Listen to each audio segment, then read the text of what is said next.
the bell icon on YouTube and don't miss another update. ஏமன்ல America தாக்குதலை தொடங்கிருச்சு. இது வெற்றியா தோல்வியா அப்படின்னு கேட்டா இமீடியட்டா பார்த்தா தோல்வி மாதிரி தான் தெரியும். காரணம் அமெரிக்காவோட வரலாறு அப்படி. என்னைக்கு அமெரிக்கா எந்த திசையில ஒரு இராணுவ நடவடிக்கை எடுத்தாலும் உள்ளூர்ல 2 கேங்கா பிரிவாங்க. ஆனா அந்த யுத்தம் போக போக ஒரு கேங்கா மாறிடுவாங்க. அந்த யுத்தத்துல இறுதியா வெற்றியா இருக்கும்போது 2 கேங்கும் ஒரு கேங்கா நின்னது மட்டும் இல்ல, நின்னு கொண்டாடவும் ஆரம்பிச்சிருவாங்க. அந்த மாதிரி விசித்திரமான அரசியல் கொண்ட ஒரு நாடுதான்.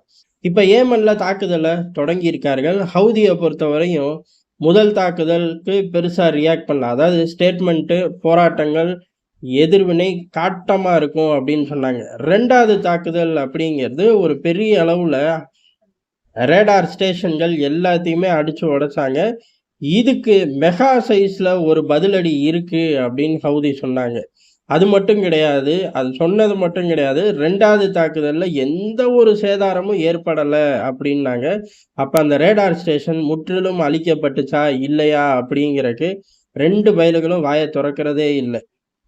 ஆனா ஹவுதி எப்படி செயல்படும் அப்படிங்கிறது இப்ப தெளிவா தெரிஞ்சு போச்சு. அமெரிக்கா எப்படி செயல்படுங்கிறதும் இப்ப தெரிஞ்சு போயிடும். காரணம் என்ன அப்படின்னா, ஹவுதியை பொறுத்தவரை கடல்ல தான் இலக்கு வைக்க முடியும். அமெரிக்காவோட வேற பகுதிகளில் இலக்கு அப்படிங்கிறது ஹவுதியால நேரடியா வைக்க முடியாது. அமெரிக்க நிலப்பரப்புல இவர்களால தாக்க முடியாது. அமெரிக்காவோட பயங்கரமான கட்டமைப்புகளை இவர்களால தொட முடியாது. ஆனா ஹவுதியோட பார்வை செயல்பாடு எப்படி இருக்கும் அப்படின்னு தெரிஞ்சு போச்சுன்னோம்ல. அதுக்கு காரணம் என்ன அப்படின்னா, செங்கடல்ல தன்னோட தாக்குதலை ஹவுதி நிறுத்த போறது இல்லை அப்படின்னு கிளியரா தெரிஞ்சு போச்சு. இன்னொரு கப்பலை நோக்கி ஏவுகணை வீசி இருக்கார்கள். அந்த கப்பலுக்கு எந்த சேதாரமும் இல்லை. கப்பலை தள்ளி, அதாவது கப்பலுக்கு முன்னாடியே அந்த ராக்கெட் விழுந்து வெடிச்சிருக்கு. அந்த கப்பலும் இஸ்ரேலுக்கோ அமெரிக்காவுக்கோ சொந்தமான கப்பல்களே இல்லை. சொல்லப்போனா இந்தியாவுக்கு சரக்கு கொண்டு வந்த கப்பல் ரஷ்ய கச்சா எண்ணெயை உள்ளுக்குள்ள ஏத்திட்டு வந்த ஒரு கப்பல் தான். அவர்களுக்கு எந்த தொடர்பும் இல்லை. அந்த கப்பலை இவர்கள் தாக்கவும் இல்லை. அதாவது பயமூத்துற வகையில தான் ஏவுகணையை வீசியிருக்கார்கள். சுமார் 500 - 700 மீட்டருக்கு முன்னாடியே ஏவுகணை தண்ணியில விழுந்திருக்கு. அந்த கப்பலோட ஓட்டம் ஒன்றும் தடைபடலை. அது பாட்டு ரெகுலர் ஸ்பீட்ல கடந்து வந்துகிட்டே தான் இருக்கு.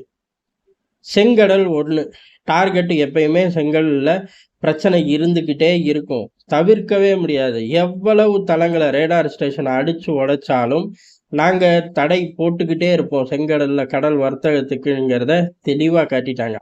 அடுத்ததா அமெரிக்காவுக்கு தரையிலையும் கடல்லையும் பதிலடி கொடுப்போம்னாங்க. அந்த கடல் பதிலடியை நம்ம பார்த்தோம். தரை அப்படிங்கிறது ஈராக் பகுதிகளில் உள்ள அமெரிக்க இராணுவ தளங்கள் மீது ஈராக்ல உள்ள இயக்கங்கள் தாக்குதல் ஆரம்பிச்சிருக்கார்கள். பெரிய அளவு தாக்குதல் தான். ஆனா அதுல உயிர் சேதமோ பொருள் சேதமோ, அந்த பேஸ் சாம்பல் ஆயிருச்சு அப்படிங்கிற செய்தி வரப்போறது கிடையாது.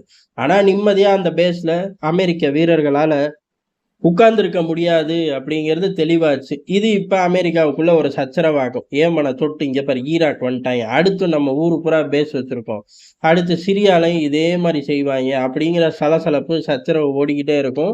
இன்னொரு பக்கம் உலக நாடுகள் அமெரிக்காவை செங்கடல் வர்த்தகத்தை காப்பாத்துறதுன்னு தானே போல, இன்னமும் அது டிஸ்டர்ப் ஆகிட்டு தான் இருக்கு அப்படின்னு சொல்லி அமெரிக்காவுக்கும் எல்லா நாடுகளும் ப்ரெஷர் கொடுப்பார்கள்.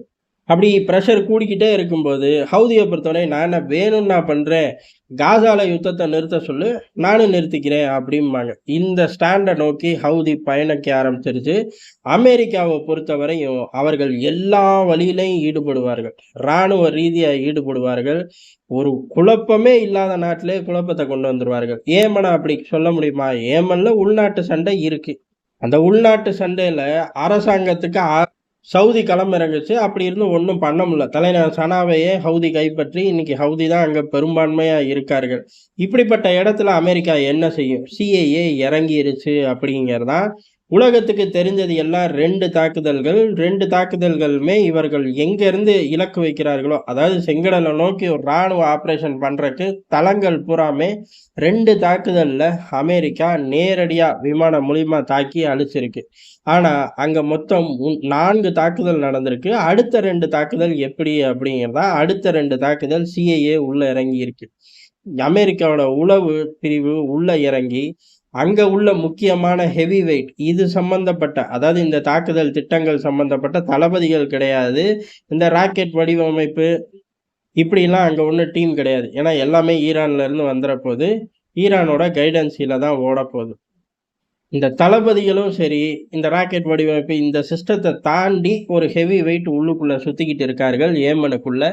அவர்களை டார்கெட் வச்சு, அதாவது அந்த டார்கெட்டை அழிக்கல, அதே சமயம் டார்கெட் வச்சு 2 தாக்குதலை நடத்தியிருக்கார்கள். அதாவது இனிமேல் இந்த மாதிரி தொடர்ந்தீங்க அப்படின்னா உங்களோட தளபதிகளோ இல்லை ஹெவி வெயிட் ஆட்களோ வெளியில நடமாட முடியாது, நடந்தா உயிரோட இருக்க முடியாதுங்கிறக்காக 2 தாக்குதலை நடத்தி இருக்கார்கள். அமெரிக்காவோட வளமையான ஒரு ஸ்டைல் தான். உள்ளுக்குள்ள ராணுவம் இறங்கும், உளவுத்துறை இறங்கும். அந்த ஊருக்குள்ளேயே இருக்கக்கூடிய 2 கேங்ல ஒரு கேங்கை கைக்குள்ள போட்டு இன்னொரு கேங்கை போட்டு தள்ள ஆரம்பிப்பாங்க. அதுக்கான ஆயுதங்கள், பண உதவி, தகவல்கள் எல்லாத்தையும் அமெரிக்காவே கொடுக்கும். அந்த வேலையை பக்காவா அமெரிக்கா ஏமனுக்குள்ள இறங்கிருச்சு. ஏறக்குறைய அமெரிக்காவோட அரக்கன் ஏமனுக்குள்ள இறங்கிட்டான் அப்படின்னே சொல்லலாம். அடுத்ததாக வெளிப்பார்வைக்கு தெரிஞ்ச அமெரிக்கா செய்யக்கூடிய இன்னொரு விஷயம் என்ன? தடைகள். இன்னைக்கு நிலைமைக்கு மொத்தம் 2 கம்பெனிகளை தடை பண்ணியிருக்காங்க. ஒன்று ஹாங்காங்ல இருக்கு, ஒன்று யுஏஇல இருக்கு. இந்த 2ம் ஹவுதிகளுக்கு தொடர்பு. ஹவுதிகளுக்கான பணத்தை இவர்கள் மூலியமா தான் பம்ப் பண்ணப்படுது. அவர்கள் சம்பந்தப்பட்ட நிறுவனங்கள் அப்படின்னு சொல்லி 2 நிறுவனங்களை தடை பண்ணியிருக்காங்க. இனிமேல் ஹவுதி ஏமனுக்கு வெளியில ரொம்ப சேஃப் ஜோன்ல இருந்துகிட்டு டிரான்சாக்ஷன் பண்ணக்கூடிய வாய்ப்புகள் குறைஞ்சுக்கிட்டே வரும். அதுல இருந்து எப்படி தப்பிக்கிறார்களோ அதை பொறுத்து தான் ஹவுதியோட வாழ்வாதாரமே இருக்கு. இந்த 3 பிரச்சனைகளையும் அமெரிக்கா ஏமன்ல கையில எடுத்துருச்சு. இது அமெரிக்காவோட ஸ்டைல் தான்.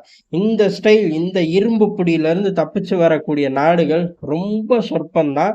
இயக்கங்கள் இதுவரை இல்லவே இல்லை. ஹவுதியை பொறுத்தவரை அது நாடா இயக்கமா அப்படிங்கிற குழப்பம் எல்லாருக்குமே இருக்கு. அமெரிக்காவோட இந்த அரக்கன் கிட்ட இருந்து ஹவுதி எப்படி தப்பிக்குதுன்னு வருங்காலங்கள்ல பார்ப்போம்.